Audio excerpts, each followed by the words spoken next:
Les fugitifs sont découverts en 1961 par l'archéologue Amedeo Maiuri, qui dirige alors les fouilles de Pompéi. Aujourd'hui, quand nous observons ces corps, ils semblent encore vivants, comme pétrifiés au moment du décès.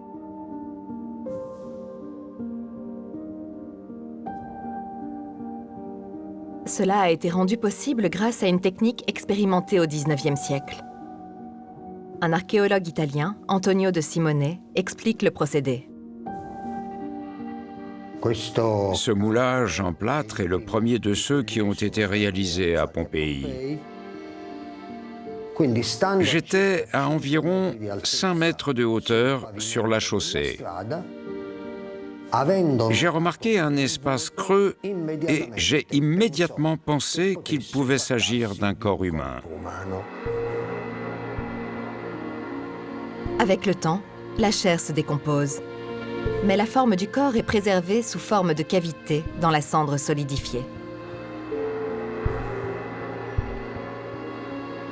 Une réplique en 3 dimensions de chaque victime est réalisée.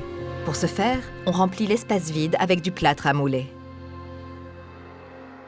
Le moulage a conservé, avec une fidélité parfaite, le drapé du vêtement que portait la victime, comme s'il s'agissait d'une sculpture.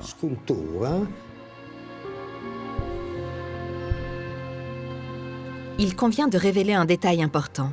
Les archéologues du XIXe siècle ont remodelé ces moulages eux-mêmes. Si on regarde attentivement, on remarque ici une ligne de suture. C'est comme si le visage, qui devait être présent sous forme de masse informe, avait été remodelé ultérieurement dans du plâtre. Pas pour faire un faux. Ces corps représentaient une photographie de la tragédie et il fallait la rendre lisible.